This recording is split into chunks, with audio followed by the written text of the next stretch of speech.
네, 하나님 말씀을 보시겠습니다. 오늘은 골로새서 마지막 시간입니다. 4장 12절에서 18절까지의 말씀입니다. 골로새서 4장 12절에서 18절 봉독하겠습니다. 그리스도 예수의 종인 너희에게서 온 에바브라가 너희에게 문안하느니라. 그가 항상 너희를 위하여 애써 기도하여 너희로 하나님의 모든 뜻 가운데서 완전하고 확신 있게 서기를 구하나니 그가 너희와 라오디게아에 있는 자들과 히에라볼리에 있는 자들을 위하여 많이 수고하는 것을 내가 증언하노라. 사랑을 받는 의사 누가와 또 데마가 너희에게 문안하느니라.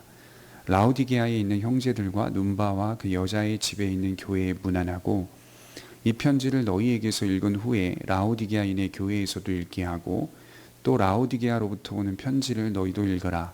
아킨보에게 이르기를 주 안에서 받은 직분을 삼가 이루라고 하라. 나 바울은 친필로 문안하노니 내가 매인 것을 생각하라. 은혜가 너희에게 있을지어다. 아멘.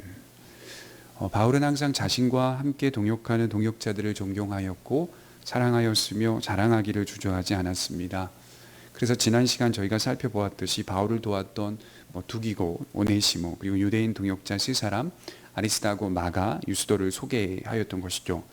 오늘도 그런 문맥하에서 마찬가지로 바울의 사역에 동역했던 이방인 동역자 세 사람이 소개되고 있습니다. 그리고 나서 바울의 개인적인 문안과 부탁, 축복으로 이 골로새 편지가 마무리되고 있다는 것이죠. 바울의 사역을 살펴보면 유난히 많은 이방인 동역자들이 눈에 띄는데 사실 이방인들은 복음을 알지 못했고 하나님과 그의 아들 예수 그리스도를 듣지도 못하였습니다. 그러나 그들은 바울을 통하여 예수님을 알게 되었고 성령을 받아서 믿음을 갖게 되었습니다. 그들은 유대인들과 달리 매우 순수하고 열정적으로 예수님을 배워갔고 잘 알아갔습니다. 나아가 그들은 순종하였습니다. 아주 순수한 마음으로 교회를 사랑하였고 순수한 열심으로 주님의 사역을 감당하였던 사람들입니다. 반대로 유대인들은 어떻습니까? 많은 유대인들은 그리스도를 순수하게 섬기지 못했습니다. 하나님이 자신들만을 사랑하신다는 특별하고 우월한 신앙을 주장하였던 것이죠. 우리가 잘 아는 말씀 중에서 마태복음 19장 30절에 보면 그러나 먼저 된 자로서 나중되고 나중된 자로서 먼저 된 자가 있느니라, 이렇게 표현하시는 예수님의 말씀이 나오죠. 먼저 된 유대인들은 나중되고 또 나중된 이방인들은 먼저 되는 그러한 일들이 교회 안에서 존재하고 있었다는 것이죠. 이 복음이 보편적으로 선포되고 있다는 사실을 많은 유대인 그리스도인들은 잘 받아들이지 않았던 것입니다. 그리하여 교회 내부에 많은 분열을 야기했던 것으로 보입니다. 하지만 이방인 그리스도인들은 유대인 그리스도인들이 교회를 혼란스럽게 할 때 복음의 확장을 위해 최선을 다해 교회와 바울을 섬겼던 것이죠. 무엇을 배워야 할까요? 이방인 그리스도인들과 같이 우리는 주어진 믿음에 감사하고 은혜에 대한 찬송으로 주님의 사역들을 감당하는 데에 힘쓰는 것입니다. 유대인 그리스도인들처럼 갖가지 갈등을 일으키고 복잡한 문제들을 만들어내는 교만한 신앙이 되어서는 안 됩니다. 오히려 우리는 복음을 배우고 복음 안에서 순종하고 애쓰며 주어진 목표를 향해 달려가는 겁니다. 그러기 위해서 반드시 있어야 할 자세가 있죠. 끝까지 있어야 할 자세가 있죠. 그것이 바로 겸손입니다. 겸손하지 않으면 먼저 믿은 자가 나중에 믿은 자를 무시하게 되겠죠. 서로 하나 되고 피차 가르치며 말씀으로 풍성해야 하는데 이 자신만의 계토에서 갇혀서 헤어나오지 못하는 겁니다. 무엇 때문입니까? 교만이요. 교만이 가로막는 거예요. 겸손은 사람을 더욱 자유롭게 하지만 교만은 사람을 더욱 편협하게 만듭니다. 우리 교회는 말씀으로 자라가되 겸손하였으면 좋겠습니다. 모두가 겸손하여져서 주님을 순수하게 사랑하는 그런 교우들이 되셨으면 좋겠습니다. 우리 12절부터 살펴보면 그리스도 예수의 종인 너희에게서 온 에바브라가 너희에게 문안하느니라. 그가 항상 너희를 위하여 애써 기도하여 너희로 하나님의 모든 뜻 가운데서 완전하고 확신 있게 서기를 구하나니 그가 너희와 라오디게아에 있는 자들과 히에라볼리에 있는 자들을 위하여 많이 수고하는 것을 내가 증언하노라. 에바브라가 소개되고 있어요. 많이 수고한 사람이다, 이렇게 평가하고 있죠. 그는 1장 7절에 골로새 교회의 복음을 알린 자로 표현되고 있습니다. 또한 에바브라는 골로새 교회를 창립한 자 또는 설립한 자라고 평가받고 있습니다. 아마도 그는 바울이 갇혀있는 감옥을 들락날락하며 시중을 들고 또 가르침을 받고 편지를 전달하는 그 역할을 했던 것으로 보여요. 그래서 빌레몬서 1장 23절을 읽어보면 나와 함께 갇힌 자 에바브라라는 표현을 보면 알 수 있듯이 그가 바울의 옥중 생활 속에 아주 밀접한 접촉을 하고 있었던 것으로 보입니다. 정말 그가 바울과 함께 갇혀 있었는지 아니면 갇힌 것만큼이나 바울의 옥중 생활에 밀접하게 접촉하였던 사람이란 말인지 그것은 정확하게 알 수는 없으나 분명한 사실은 바울 곁에서 가르침을 받고 고향 땅으로 돌아가 주변 지역에 그리스도의 복음을 널리 알린 사람임은 분명하다, 이렇게 말씀을 드리는 거죠. 바울은 에바브라의 신앙적 자세에 대해 이렇게 말하고 있어요. 12절에 보면 그가 항상 너희를 위하여 애써 기도하여 라는 표현이 나오죠. 두 단어를 주목해야 돼요. 항상이라는 형용사와 애써라는 동사입니다. 항상이라는 단어와 애써라는 단어가 눈에 띄어야 돼요. 그는 골로새 교인들을 위하여 항상 기도했고 애쓰며 기도하였습니다. 이것이 과연 무슨 의미인지를 좀 살펴보면 첫째로는 무언 중에 계속 의식했다는 말이에요. 항상 그가 설립한 교회를 생각하고 있었고 염려하며 걱정하고 있었다는 말입니다. 마치 이것은 부모가 자녀를 무언 중에 계속 의식하고 있듯이 자녀를 어린 아기였을 때만 의식하는 것이 아니라 다 장성하여 출가했어도 부모는 늘 무언 중에 자녀를 의식하고 자녀를 위해 기도해 주고 있듯이 그와 마찬가지라는 거예요. 우리가 우리의 교회를, 우리 형제와 자매들을 무언 중에 항상 인식하고 있다면 주님의 몸된 교회를 이루어가고 있는 건전한 모습이라는 뜻일 겁니다. 둘째로는 그는 일정한 시간과 장소를 정하여 기도했다는 말입니다. 기도는 일정한 시간과 장소를 정하는 것이 매우 중요하다라고 말씀드리는 거예요. 그렇게 하지 않으면 항상이라는 의미가 우리 안에 적용될 수 없어요. 애써라는 의미도 우리 안에 적용될 수 없어요. 그렇게 하지 않아도 난 잘할 수 있다고 생각하는 분들이 개중에 있습니다만 그렇지 않습니다. 여러분, 다른 종교를 생각해 보세요. 이슬람교는 하루에 3번 기도를 드린다고 합니다. 또한 다니엘서를 읽어보면 다니엘이 하루 3번 같은 장소에서 예루살렘 성전을 향한 창문을 열고 기도했다는 기록이 나오죠. 항상 애써라는 단어의 의미라고 볼 수가 있죠. 이처럼 우리의 기도가 일정한 시간과 장소를 정하여 기도하는 것이 꼭 필요하다는 말입니다. 이것이 항상 애쓰며 기도한다는 뜻이에요. 또 셋째로 응답 받기까지 기도한다는 뜻을 담아내고 있는 겁니다. 하나님께서 기도에 응답해 주시기를 간절히 기대하며 기다린다는 뜻이겠죠. 에바브라는 골로새 교회를 향한 하나님의 뜻이 분명히 응답될 거라고 믿고 기도하며 기다렸다는 거예요. 응답을 바라며 기도했다는 거예요. 그래서 그 기도의 내용을 멈추지 않았던 것으로 보입니다. 마태복음 26장 36절을 보시면 예수님께서 같은 기도의 내용을 가지고 반복하고 있는 것을 볼 수가 있어요. 마태복음 26장 44절을 읽어보시면 또 그들을 두시고 나아가 3번째 같은 말씀으로 기도하신 후에 3번째 같은 말씀으로 기도하고 계십니다. 그 기도의 내용이 뭘까요? 같은 말씀으로 반복하며 기도하는 그 기도의 내용은 아버지여 할만하시거든 이 잔을 내게서 옮기시옵소서 그러나 내 원대로 마시고 아버지의 뜻대로 하옵소서, 이 기도였어요. 계속 이 기도를 같은 말씀으로 3번이나 반복했어요. 이처럼 3번씩이나 반복하시며 하나님의 응답을 기다리고 계십니다. 우리는 선한 목적을 둔 그 기도를 끊임없이 간구해야 한다고 말씀을 드릴 수 있어요. 응답될 때까지 구해야 하는 것이죠. 그것이 기도입니다. 그렇다면 에바브라는 어떤 기도를 끊임없이 하고 있었을까요? 이게 가장 중요한 거예요. 그가 계속해서 같은 말씀으로 간구한 그 기도의 내용은 뭐냐 이 말이에요. 12절에 다시 보시면 너희로 하나님의 모든 뜻 가운데서 완전하고 확신 있게 서기를 구하나니, 하나님께서 믿는 자들에게 원하시는 믿음의 교훈들이 우리 안에 잘 정립되기를 구한다. 완전하고 확신 있게 되기를 구한다. 이 완전이라는 단어가 나오는데요, 이것이 성숙이라는 뜻입니다. 왕전이나 확신이나 이런 모든 것들이 그리스도 안에서 성숙해 간다는 것을 의미하는 것이죠. 이 성숙은 좁게 2가지로 나눌 수가 있는데, 하나는 양적인 성장을 의미합니다. 하나님의 모든 말씀이 우리 안에 바르게 이해되고 바르게 정립되는 것, 풍성히 알아가는 것. 또 하나는 질적인 성장을 의미합니다. 그것을 나의 인격으로 담아내는 모습으로 살아가는 것, 이것을 성숙이라고 하죠. 양적인 질적인 성장 모두 있어야 한다는 말씀을 드리는 거예요. 그래야 완전하고 확신 있게 설 수 있다, 이렇게 말하는 것이겠죠. 말씀에 대한 충분한 지식, 건전한 지식 위에 참된 성숙이 있다는 사실입니다. 이것이 같이 가는 거죠. 그래야 확신 있게 설 수 있다는 사실입니다.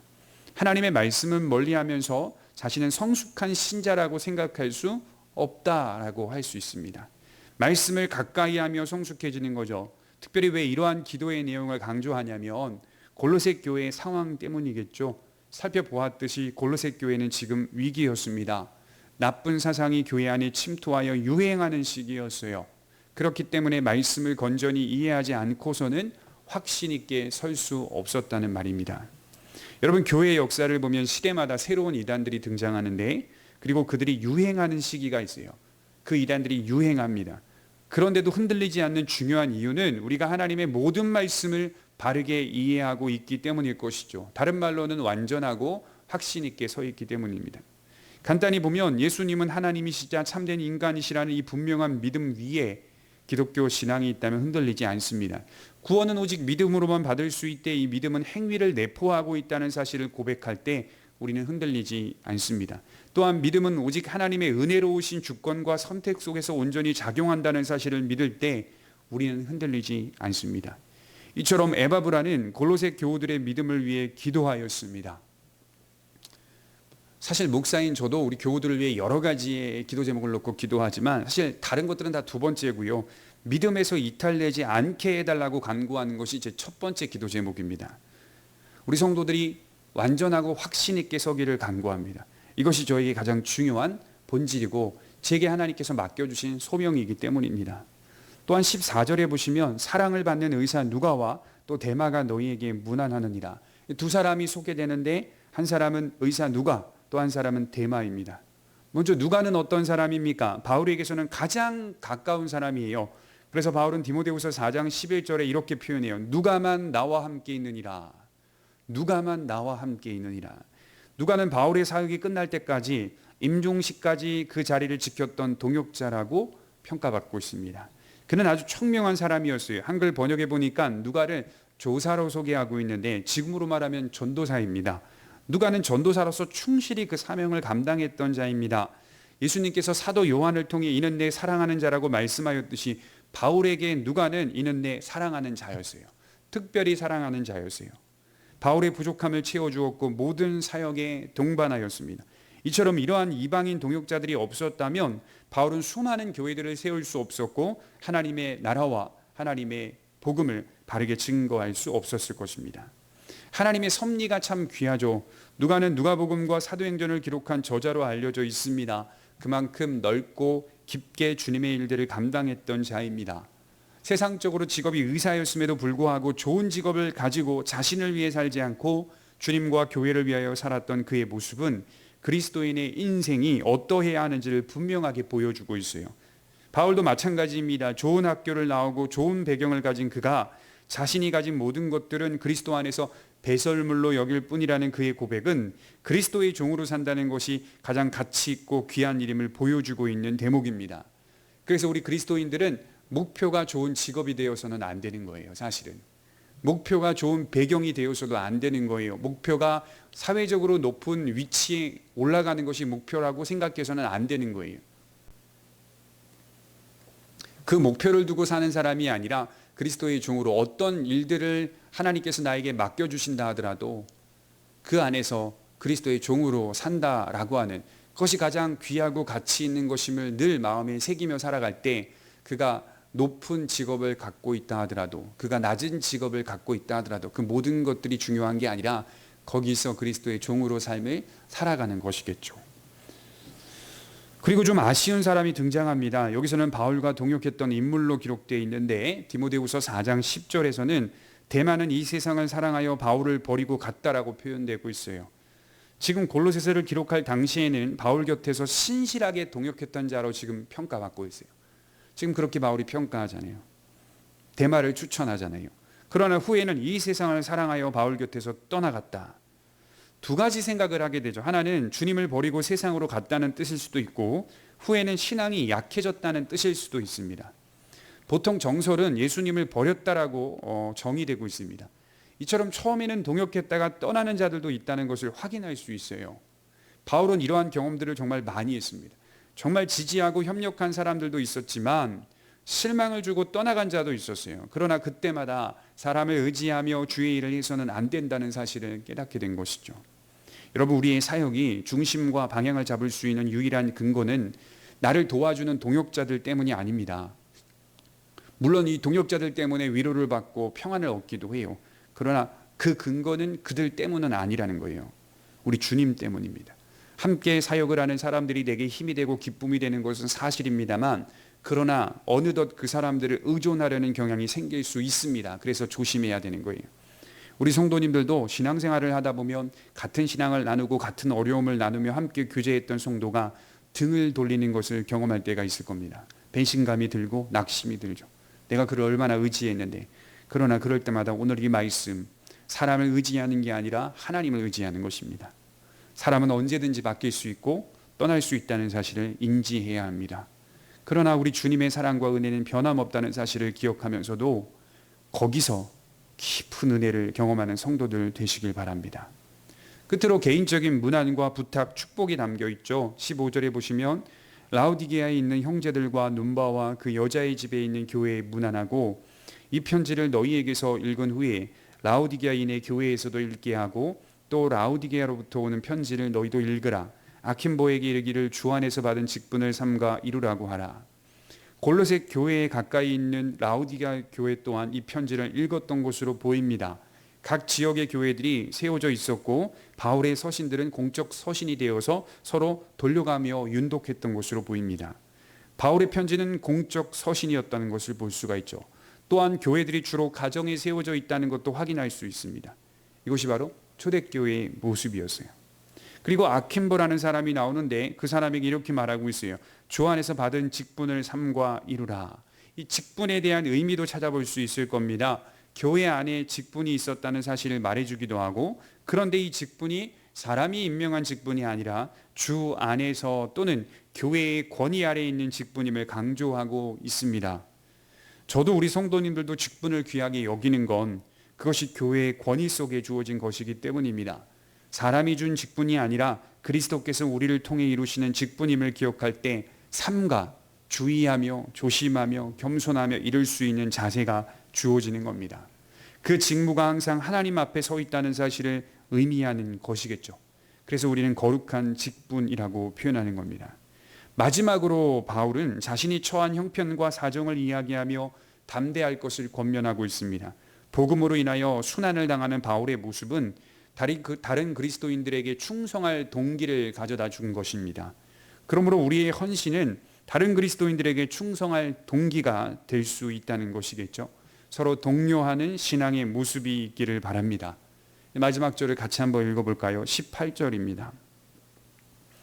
나 바울은 친필로 문안하노니 내가 매인 것을 생각하라. 은혜가 너희에게 있을지어다. 아멘. 기도하겠습니다. 사도 바울이 골로새 교회에게 편지를 쓰며 내가 매인 것, 내가 당한 순환이 너희에게 은혜가 되고 위로가 되기를 원한다라고 말하고 있듯이, 우리 모두가 각자 주어진 현실과 상황과 자리에서 신실하게 그리스도를 섬기는 그 모습과 모양은 함께 이 길을 걸어가고 있는 수많은 그리스도인들에게 선한 영향을 끼치며 또 믿음의 동료가 된다는 사실을 깨닫게 하여 주시니 감사드립니다. 그러므로 우리가 누리고 받고 있는 고난의 현장이나 또 축복의 현장이나 그 모든 것들은 다 그리스도 안에서 서로 선한 동료와 영향을 주기 위함임을 깨닫게 하여 주옵소서. 맡은 바 구할 것은 충성이라고 말씀하신 하나님의 말씀과 같이 끝까지 우리의 삶 가운데 있어야 할 그 자세가 겸손과 충성임을 기억하며 삶과 주께서 우리에게 맡겨주신 사명을 이루어가는 복된 성도들 되게 하여 주옵소서. 감사드리며 예수님의 이름으로 기도드립니다. 아멘.